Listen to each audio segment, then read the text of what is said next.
All right. Thank you. All right, everyone, we're going to get started. Thank you so much for coming. I'm Jordan Geller, and I'm with the Clean Water Initiative Program, and we're joined today by Padraic, who is the Stormwater Program Manager, and he's going to be presenting on the new Stormwater Permitting Rule that went into effect this past March. For those of you online, if you have any questions or technical difficulties, just send them through the instant message. And if anyone has questions related to the content, ask during the presentation. Anything outside the scope of what he's presenting currently, you could save those questions till after. There's a sign-in sheet going around if that could circulate the room. And also I'm sending a SurveyMonkey link in the Skype chat. Also, I'll send it to everyone who's in person after the presentation. If everyone can submit that survey and give some feedback, that would be greatly appreciated. And I think that's it. You ready? Great. Thanks, Jordan. Thanks all for coming. Great to see the good turnout. I've got a couple dozen slides, and we've got an hour and a half. So I'll try to get through those relatively quickly. Leave time for questions, but if you've got any questions along the way, feel free to interrupt. 45 minutes, by the way. 45 minutes. Okay. Much less than an hour. All right, half that time. I'll go even faster. I was thinking maybe we could do introductions, but that might take a little while given the number of folks here. But for those of you who aren't familiar with our program, there's roughly 13 of us. We implement several different permit programs, and we have roughly over 4,000 regulated sites. Our authorities for our stormwater permitting comes from both the Federal Clean Water Act and state law. The focus of my talk today, covering the rule and the forthcoming new general permit, really focuses on what we call operational permitting, which typically covers permits required for projects with greater than 1 acre of impervious surface. Sorry, for those of you online, I'm pausing. We've got a couple of folks still joining us. For those of you who just showed up, this is really just the second slide, just letting folks know that the focus of the talk today is on operational permitting. So again, covers discharges from impervious surfaces. Impervious surfaces are hard surfaces, rooftops, parking lots, roads, paved or gravel. We talk about impervious surfaces. We have roughly 60,000 acres statewide, and less than 10% is currently permitted. That's a result of the fact that a lot of development occurred before we regulated, before we had stormwater permit programs.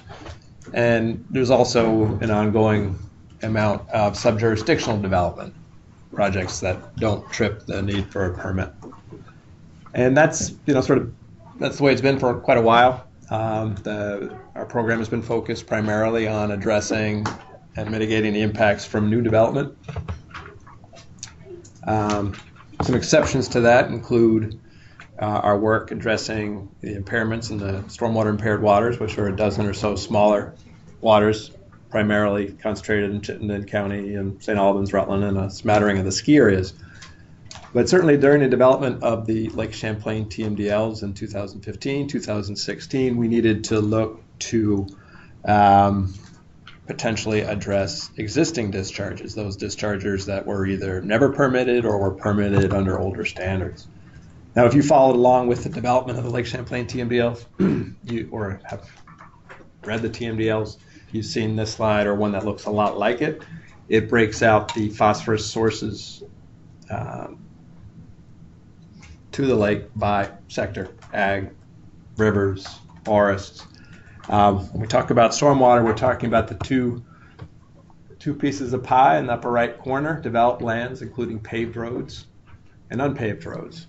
So those two together really constitute all developed land stormwater: residential projects, commercial, industrial, roads, so on and so forth. So combined, we're talking about roughly 20% of the phosphorus load to Lake Champlain. The TMDLs require on average, a 21% reduction in phosphorus from stormwater. It varies by lake segment, but it's all plus or minus a small amount, right around 21%. So the question in the development of at least the phase 1 plan, which is our plan for how we implement the TMDL, which then became the phase 2 plan, we had to identify how are we going to achieve a 21% reduction in phosphorus from developed lands. Again, given that currently less than 10% is regulated. I think it's reduction of phosphorus or reduction of stormwater. Phosphorus. Yeah, that's what I thought. Yep. Thank you. So, how achieved? So, again, going back to the phase 1 plan, which then tied into the requirements that came out of Act 64, otherwise known as the Vermont Clean Water Act, we identified a range of programs that we would develop and implement to achieve those reductions. We identified the possibility of regulating stormwater from municipal roads, from the MS4s, our larger municipalities, from VTrans through a TS4, which stands for Transportation Separate Storm Sewer System. The legislature in Act 64 said those are all great ideas, you shall do them. We have gone forward, as you probably all are aware, the municipal roads general permit is in place. Municipalities are going forward, developing their plans, implementing projects. The MS4 general permit was reissued, and it requires municipalities to develop phosphorus control plans to reduce phosphorus by the level required for their lake segment, again, right around 20%. The TS4 permit imposes a similar requirement on VTrans to reduce phosphorus across their entire transportation network within the Champlain Basin. So the focus of today is, the two, well, actually only one is still outstanding requirements. One is for a new stormwater permitting rule, and associated with that, what we're calling the 3-acre general permit. I have to stop calling it the 3-acre general permit really soon, because that's not the title of the general permit. Will be coming. The new general permit covers all operational permitting. Again, stormwater from impervious surfaces. It will also cover the requirements for 3-acre sites. And it's probably going to be called 3-9050 for those of you who work in stormwater world, replacing 3-9010, 3-9015, 3-9030. Unfortunately, those numbers don't add up to 50. Almost. It's up 55. But so the stormwater rule, certainly know several of you participated in that, provided us comments, attended presentations similar to this. That was adopted and went into effect on March 15th, 2019, so just a couple months ago. That rule, again, covers all our permit programs, not just operational permitting, but it includes the requirements for what we're calling our 3-acre sites. Sorry, to back up, it's part of Act 64 and Phase 1 plan. Phase 1 plan, we identified that we could address discharges from 3-acre sites. Act 64 said we will, and we needed to adopt a rule and general permit to do so. So as part of that, we've been working on the 3-acre general permit. What is a 3-acre site? So the rule defined 3-acre sites. The statute just said for impervious surfaces of 3 acres or of 3 acres. So precisely how we're defining that, that's covered by the rule. So it is a single tract or lot with 3 or more acres of impervious surface that never had a permit, or if it was permitted before 2002, or it's really permitted to standards in 2002, coinciding with the adoption of our previous Stormwater Manual, the 2002 Vermont Stormwater Management Manual, which essentially brought us to the modern era of stormwater management. Also projects, so if it's a multi-lot project, and perhaps no single lot has more than 3 acres of impervious surface, if that project was previously under a permit that covered more than 3 acres, and that permit was issued before 2002, that would be a 3-acre site. And also impervious surfaces that are adjacent to projects that fall in those two categories. So if you were to go onto the ANR Atlas and pull up the parcel layer, look at something like a college campus, you'll see that, there are these odd parcels that might run right through a parking lot. And that's all clearly part of that single entity, be it a hospital, college campus, or what have you. So those areas would also be in. So we're still in the process of identifying those 3-acre sites based on the criteria that I just described, that definition that's in the rule. We're getting close. We're trying to be very careful. We don't want to leave folks out. We don't want to pull folks in who don't belong in. We also need to, it's not just strictly a GIS analysis of mapping the impervious cover. We need to cross-reference that with the several thousand previously issued permits to see who's already been covered or not. Of the 1,000 sites statewide, roughly 2/3 are in the Lake Champlain Basin. And also generally, roughly speaking, half were previously under a permit. So the general permit by statute is due 4 months after the rule, which is July. I've got it roughly drafted. It just went off for legal review. So if we can move through that quickly and get it out on public notice soon, we can hit that deadline. In terms of permit coverage, that is, when do the regulated entities need permit coverage? If a project is in the Lake Champlain Basin or Lake Memphremagog watershed basin, no later than 2023. I emphasize no later than because if a site was previously under a permit or is currently under a permit, and that permit is going to expire, say, in 2021, we'll require them to meet the 3-acre requirements at that time they come in for permit renewal. One, we need to avoid having, 700 sites come in the same month or day. And also we want to avoid issuing short-term permits, So if they were to come in next year, say, and then have to come in again in 2 years, it would be a waste of everybody's time. You say previous permit, do you mean post-2002? So only with pre-2002. So if you're issued after 2002, you'll just continue on your merry way and renew at a normal cycle and meet the same standards that you met when you were previously permitted. But if you're over 3 acres and permitted before 2002, when your permit comes up for renewal, you'll need to meet the new standards. And we've been sunsetting to the best of, pretty much all of them. We've probably missed a couple. But as we've been reissuing permits, over the last year or two, we've been sunsetting those permits. The first batch we're getting sunsetted like just before October 1, 2023, which didn't really, which is cutting it a little tight because that means they need permit coverage the next day. Permits that are going out now their expiration date will be January 1, 2023. So they will come in then, but as soon as the new general permit's in place, we'll be requiring 3-acre sites to renew as they come in and meet the new standards. We are going to have a tricky window for the first year or so. So let's say the new general permit comes out and then your permit expires the next day, the next week, or the next month. We're looking into the possibility of granting automatic permit coverage for those sites for the first 12 months of permit. So we can have the opportunity to reach out to folks and say, this is coming, this is what you're going to need to do, hire your engineer and get working on it. So yeah. So the rest of the state, that is the right date, 2033.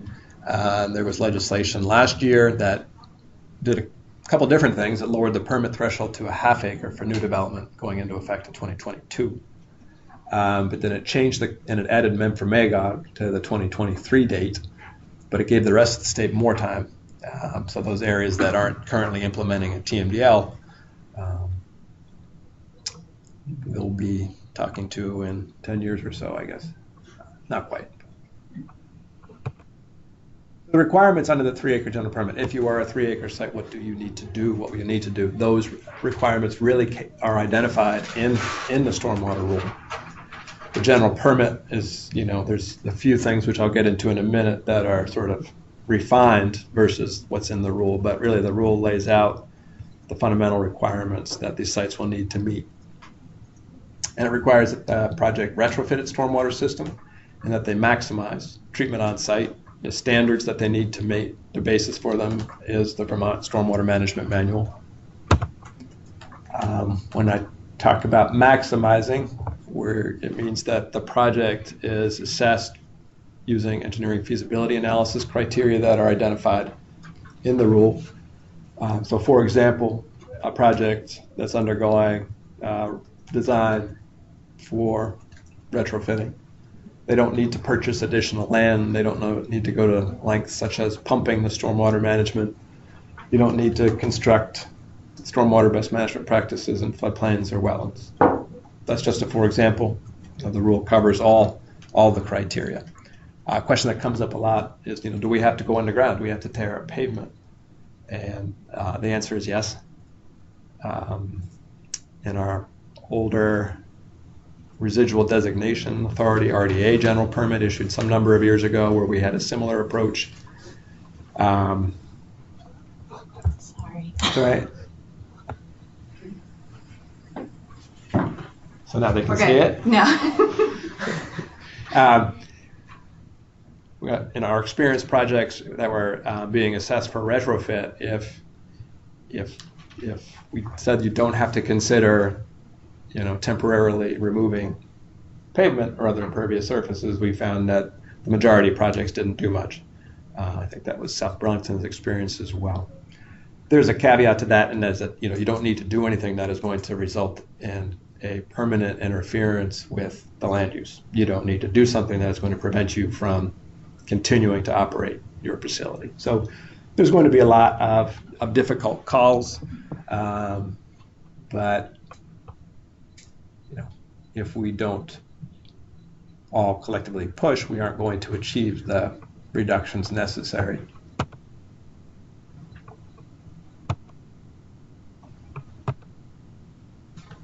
Seems to work out.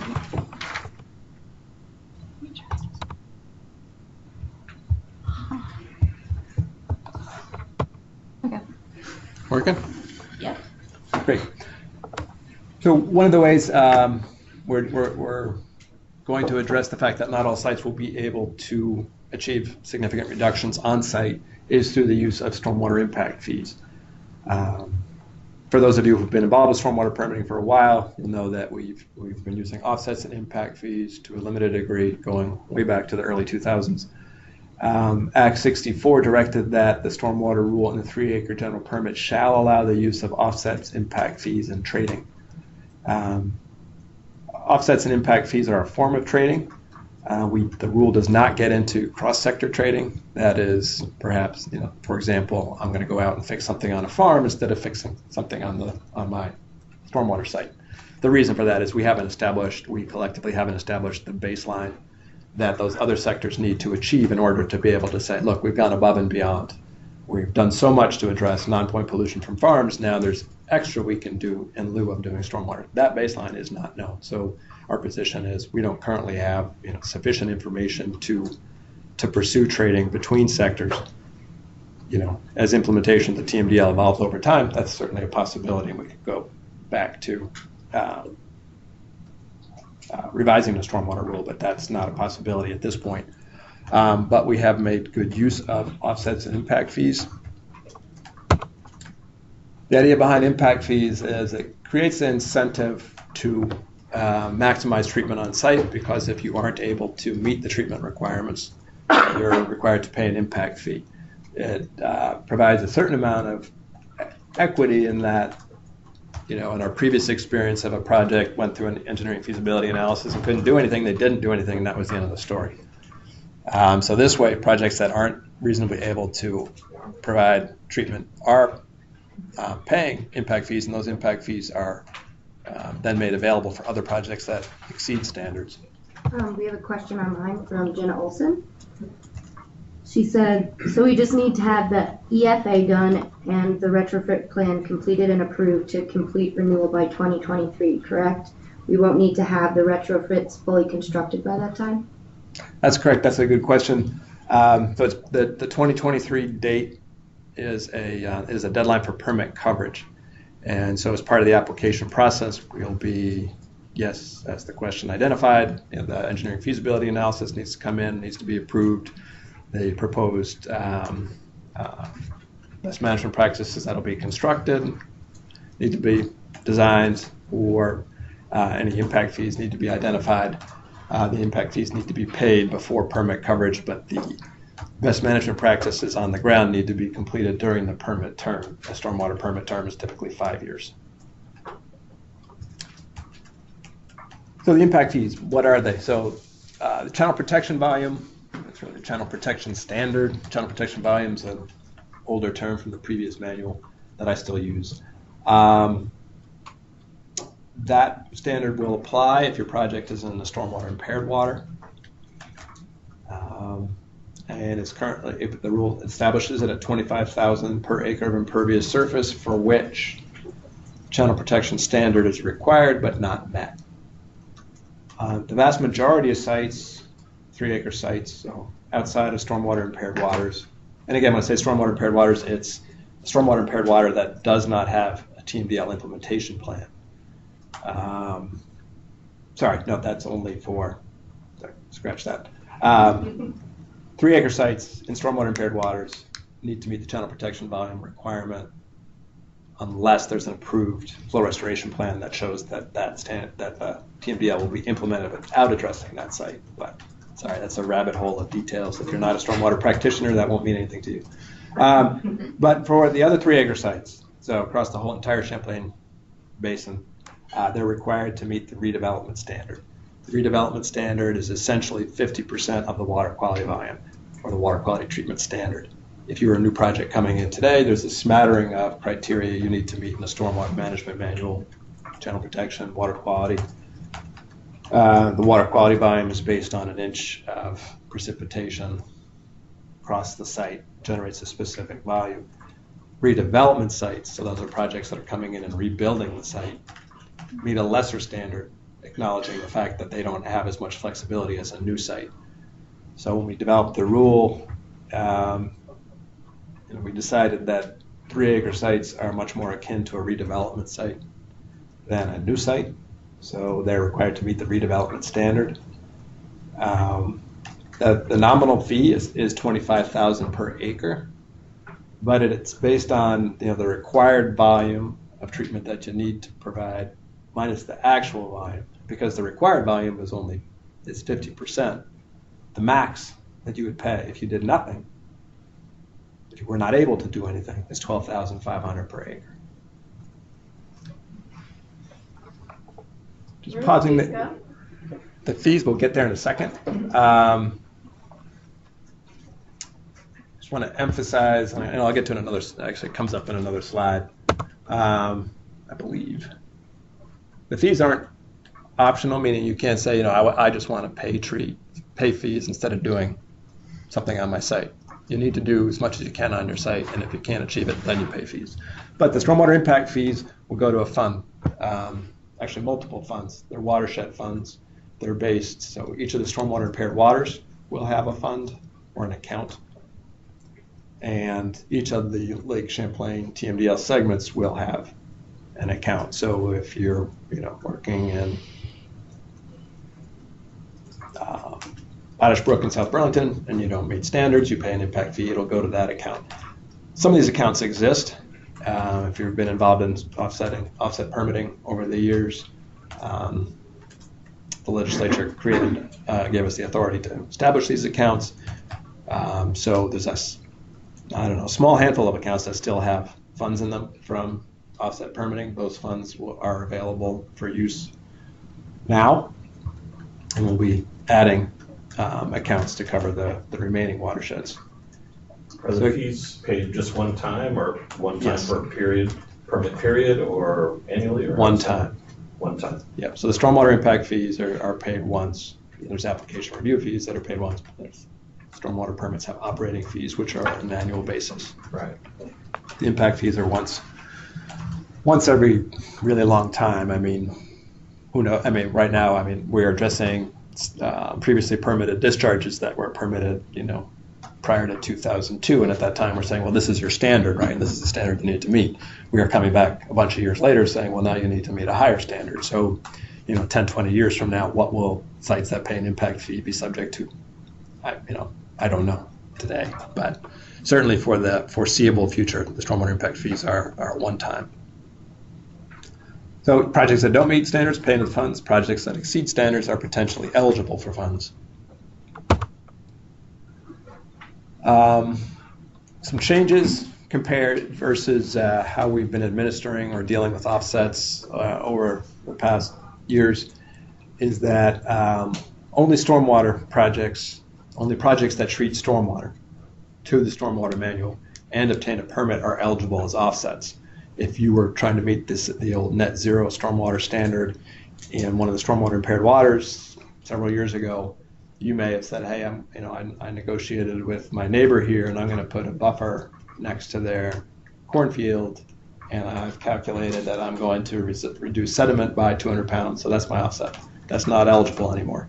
It has to be treating stormwater from developed lands in conformance with the Stormwater Manual, and that offset needs a permit. Some of the difficulties we ran into is that a project completing an offset, they might say, all right, I need to do an offset to address my increase in pollutant load, so I'm going to fix something in the watershed, but it's across town. And that offset that they did across town was referenced in their permit, but did not have its own permit. And so that as time goes by and you've got different landowners managing different parts, maintaining compliance with those was difficult. So that's why we've settled on it for one of the reasons we've chosen to require that offsets obtain permits. It also makes administering the impact fee system feasible. So in terms of timing, again, the rule is already in effect. All these things that I've talked about, undergoing engineering feasibility analysis, paying fees, receiving fees is possible. As we have the statutory authority. Developing the administrative business end of how this all works is a pretty massive undertaking.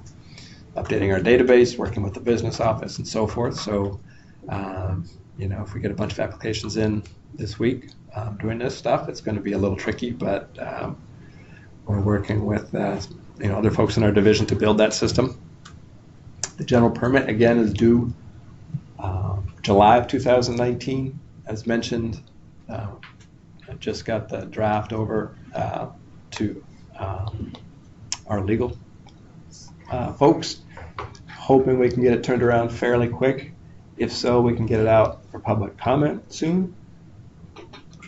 Do the math. If we get it out on public notice today, we're still well into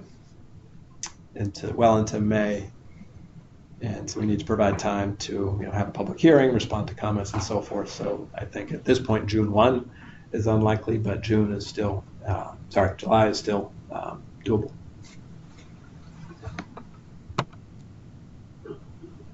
So for those of you who attended similar presentations on the stormwater rule that I did, I identified things that I thought were the key decision points.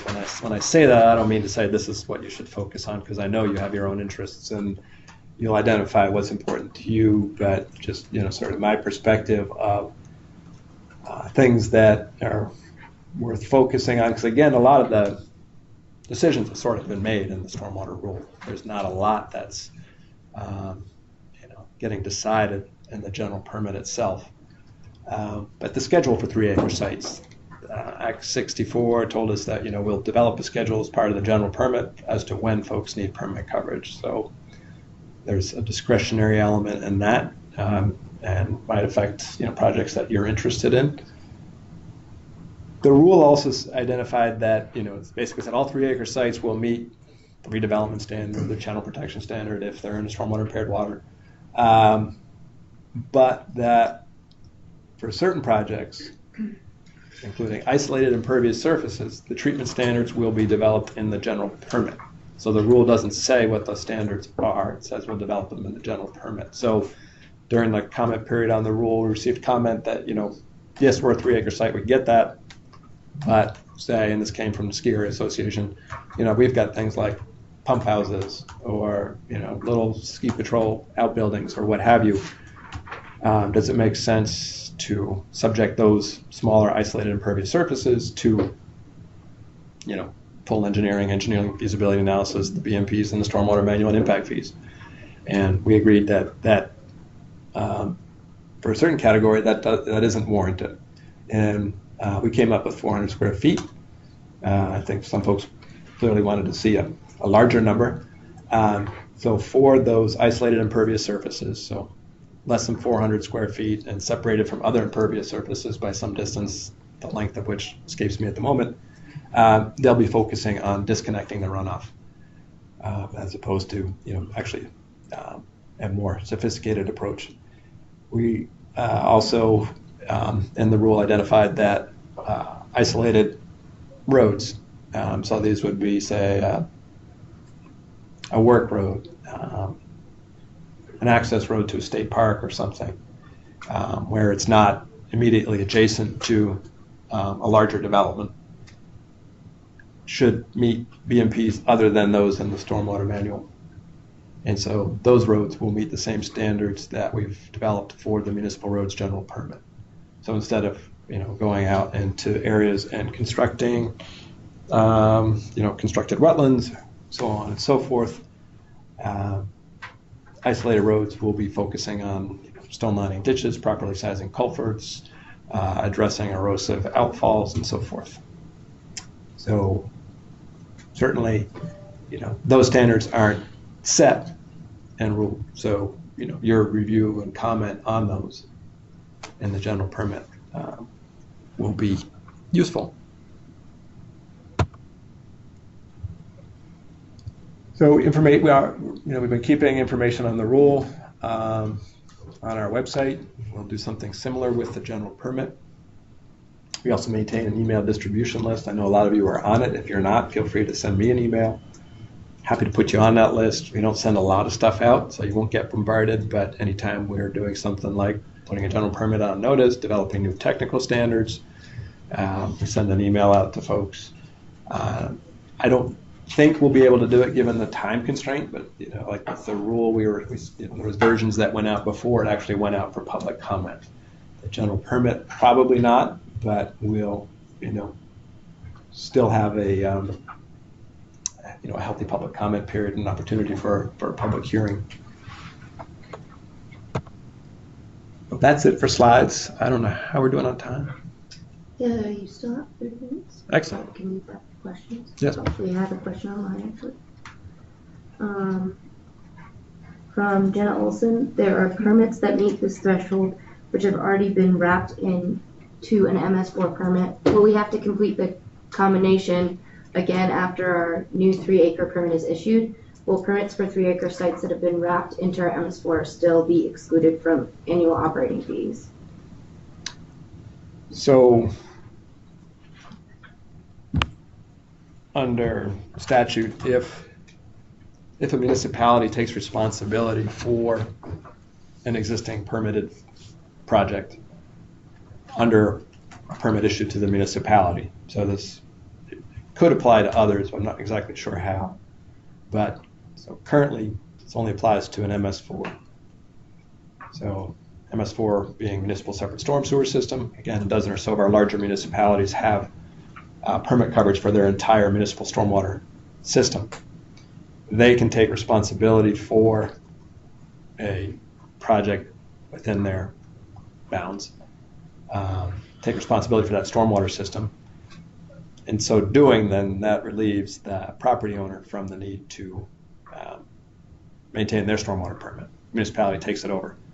So the answer to the question is no, they don't have to then go do an EFA and address that particular site. The municipality does still have the requirement to reduce phosphorus from its municipally controlled areas. That project they take over becomes part of that municipally controlled area, so it increases their reduction requirements to some degree. But that project can become part of their phosphorus control plan, or not. But it's just a different way of achieving essentially the same end goal of phosphorus reduction. In that case, it's done through the MS4, but yeah, they don't need to they don't need to permit it separately any longer. We have another question online. Two more actually. So from Megan Rodier, how long will the public comment period be on the draft 3-acre general permit? It's a minimum of 30 days. Really, I think it translates closer to 45 because we need to warn you have like, what, 2 weeks now 2 weeks after the close of the public comment period 2 weeks after the hearing to provide comments. So at least 30 days. Okay, so you have to get the permit by 2023. By when must on-site improvements be implemented? Again, it's within the permit term. So some 3-acre sites will be permitted as early as probably next year, if not this year. Some 3-acre sites are undergoing expansion or redevelopment, and they want to just take care of all that business right now. So they'll come in now, but some will come in next year, so on and so forth. They'll get the permit, and then they'll have 5 years or a permit term to implement the fixes on the ground. Just quick comment on the comment period. I definitely encourage folks to sign up for the environmental notice bulletin online. If there are any questions, please find me at the end of the meeting and I can help get you information on how to do that. Thanks. Great point. Yeah, another question online from Andrea Dotolo. A question about the 3-acre site definition. Does a single tract of land that has over 3 acres of impervious surface with, say, 1.5 acres permitted under the 2002 rules and a remaining 1.5 plus acres of existing impervious, which was never permitted, meet the definition of a 3-acre site?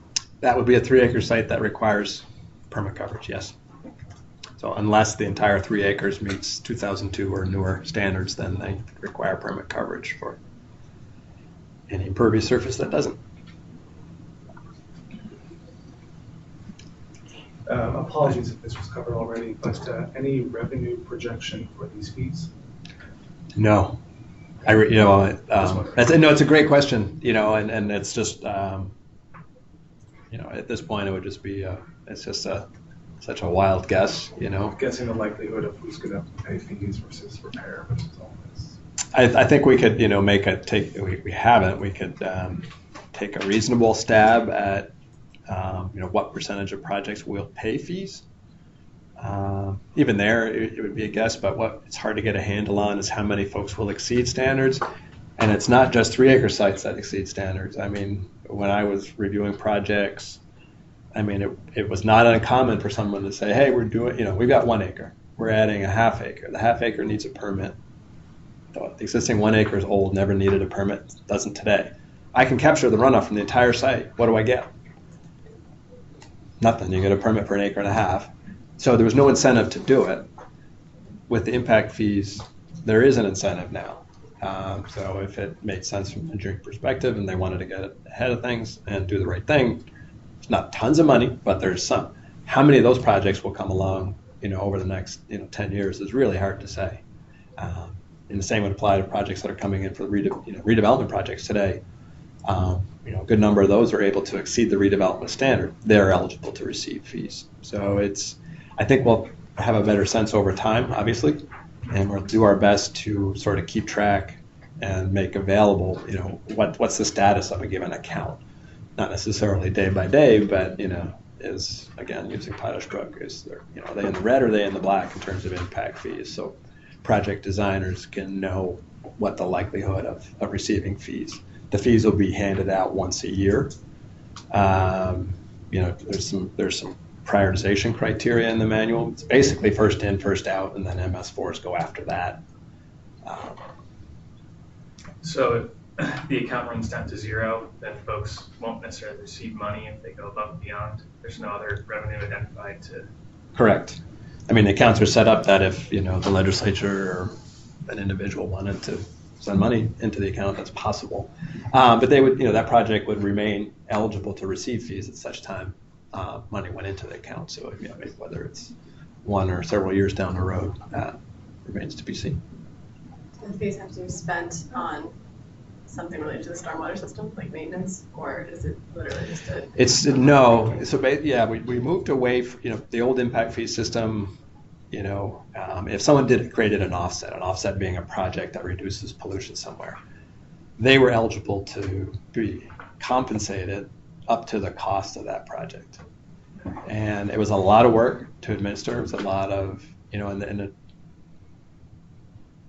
was a lot of work to administer, and it certainly wouldn't work for a program of this scale. So that's why we went to just a strict, impervious area treated, by which standard multiplied by the dollar figure to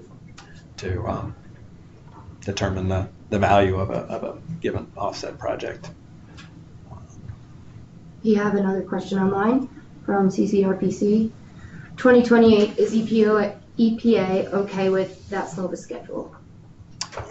It's not the schedule is known to EPA. I mean, that was identified in Act 64.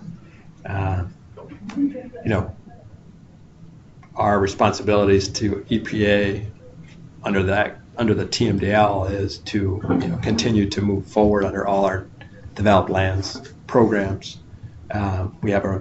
We submit updates to EPA. There's a report card that they produce, so on and so forth. So I think we've been very clear as to how we're moving forward across all our programs.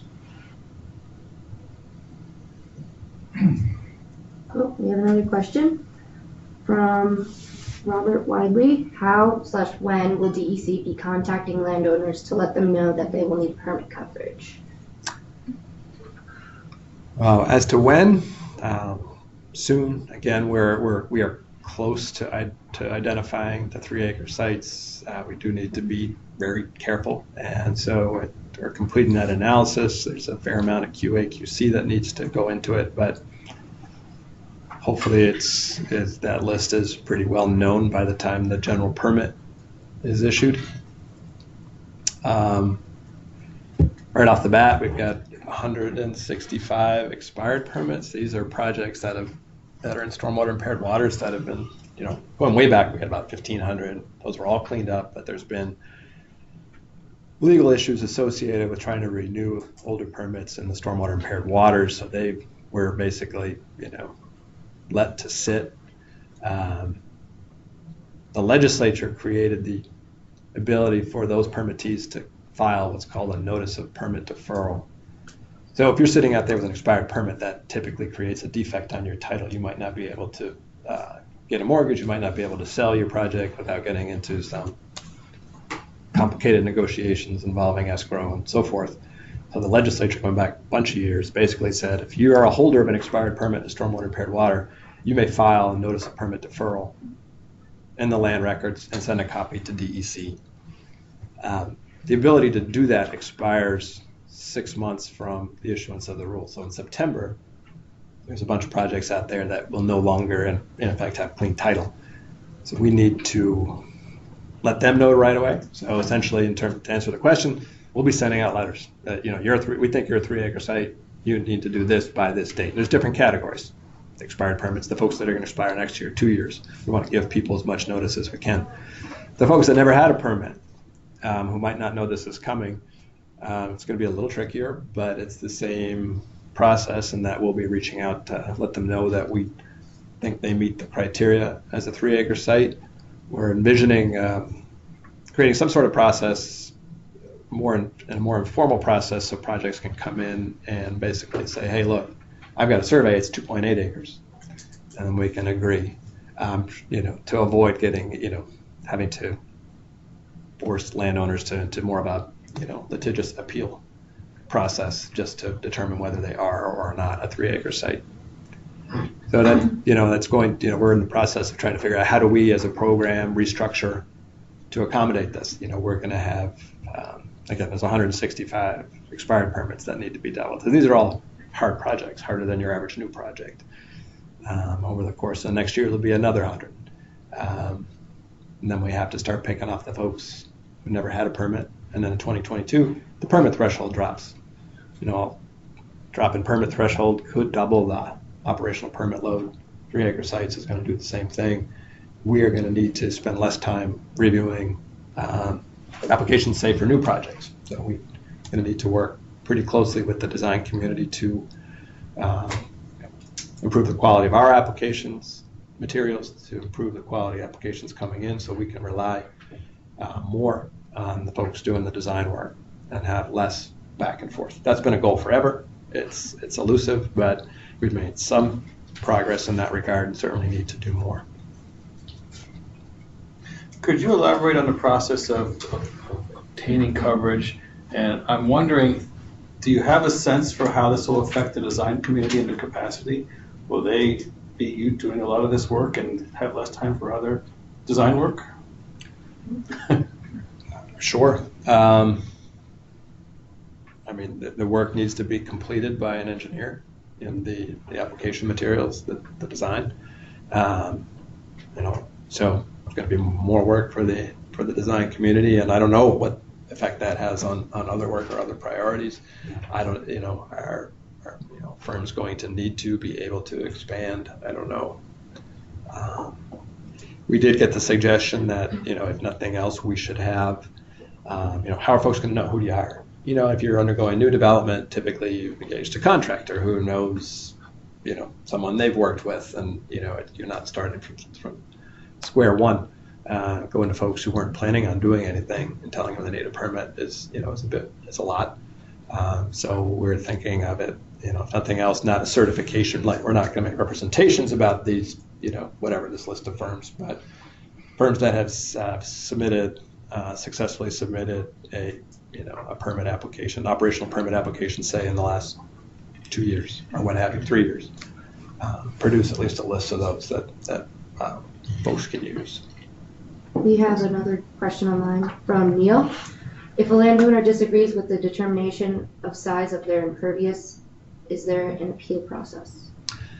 Yes, I mean, as mentioned, we're hoping to keep it, informal at the first step, just to keep it moving and keep it less expensive for folks. But at the end of the day, if we make a determination that it is 3 acres and they disagree, any action of, any decision of ours is appealable. So yes, that would be the recourse for anyone who disagrees with our final decision. Yeah. I think you said that subdivisions that were collectively over 3 acres, and I'm not sure what you said, if there was an existing permit chain, sort of the way we've always looked at that, they were going to be affected. How is that going to work if is the assumption that if you have 3 acres in a subdivision that there's a decent homeowners association already covering that, or are you just going to go after each of the individual lots? As part of identifying the 3 acre sites. Can I add, Mike. It's a new development on an ag field? I was gonna ask the same question. So Sorry, what's the that? land use changes from agriculture to development, say in a new development in the same scenario? That's the question I was stewing on.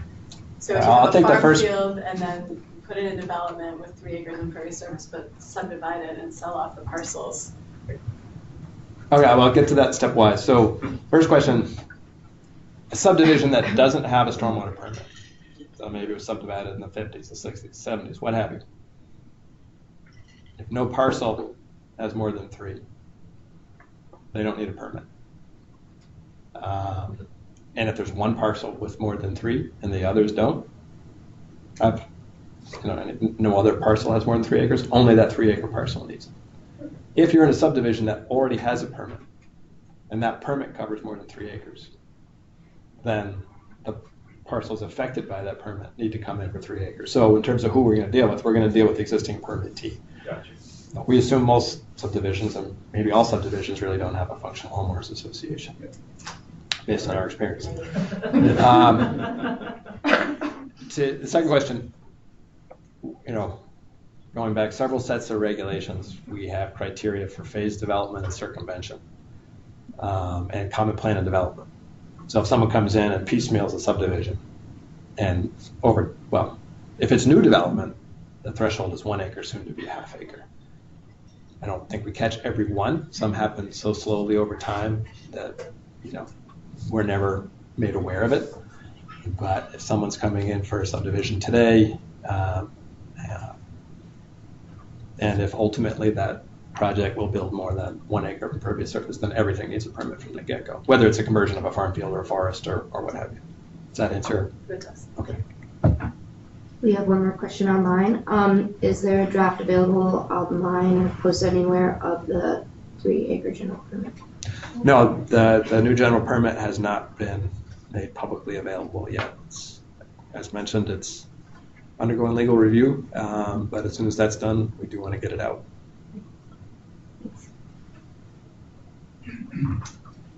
Are there any more questions? Is there an opportunity to reduce a 3 acre site to under 3 acres and get out of having to do any retrofits in that manner? Yes. I mean, if it's not a 3 acres, if it's less than 3 acres of impervious surface, it doesn't trigger that.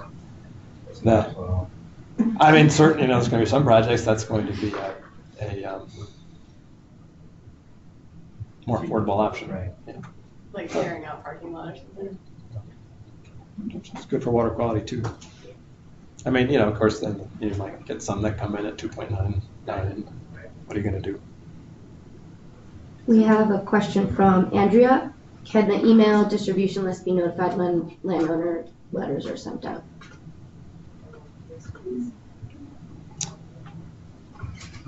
Yes. Yeah. Just trying to. I'm not reluctant to do it. I'm just trying to. I think it'll be more of a general notification that we are providing that information. We also want to publish it to the best we can, so folks can go and look. So we will make folks aware. Yes. With these 2.999 permits, I'm thinking of when my brother used to ride a 49cc motorcycle on Kansas Road in Connecticut.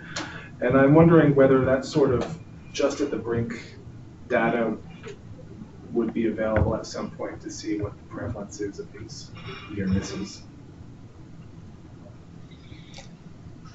Will we be listing projects that are less than 3? Is that right? I mean, if they don't meet the threshold, I guess they don't get the permit, but they don't have to be permitted. But should they know that they're awfully close, so that if they're well, for someone looking at it externally, evaluating the program later on, so that we can see whether there's some sort of a drop off or spike right before 3. Is that something that can be evaluated later on? I'm sure. I mean, there's impervious cover mapping, so the same analysis of, an analysis can be done of the distribution of range of impervious covers, right? Parcels with 0 to 0.1 acres, so on and so forth. Not a high priority at the moment, but that data will be there. So I think it's just a question of doing additional analyses. And just to be clear, not suggesting the order of accuracy of our mapping goes to 3 decimal points. You might want to tell people not to build like a doghouse or a shed or something. Yeah. I mean, that'll happen. I mean, actually, we have something we call the doghouse rule, which was based on someone building a kennel. Because they'd already tripped the need for a permit, and so once you're into a permit, everything else you do needs a permit. They're like, really? It's a doghouse. So, yeah, you're in the doghouse. But as expansion projects come in, so today, if you build more than 5,000 square feet of impervious surface and the total's over an acre, you need a permit. And then once you're in a permit, everything else you do needs a permit. So certainly there will be projects that I'll have to think about, well, gosh, if I add a little bit and I'm over 3, now I got to deal with everything. So it's a disincentive to some degree to undergo new development for some folks. Do you mind just touching upon how this pertains to public roads? It doesn't. So going back to one of the early slides, I listed the various programs that we're using to implement Act 64 and Lake Champlain TMBLs. VTrans, similar to the MS4s, has their permit coverage for 3 acre sites essentially is the TS4 general permit. So it requires them to do a range of things, implement MS4-like requirements, and develop phosphorus control plans. So public roads, or at least VTrans public roads, are covered in the TS4, and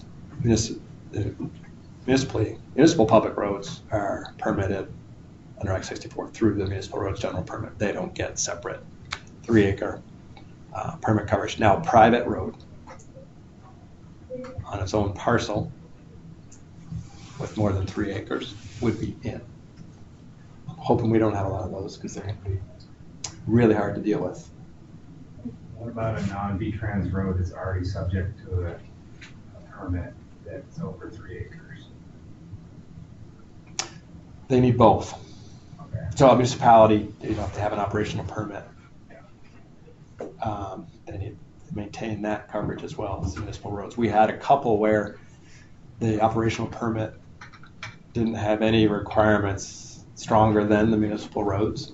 Like 1 or 2 of those we've run into recently, so we were able to wrap those requirements into municipal roads. But how we address those long term, I mean, I think for now we're keeping them separate. Ultimately, they may all get rolled into the municipal roads general permit. It's just a bridge too far for the first round of the MRGP. We probably have time for about one more question.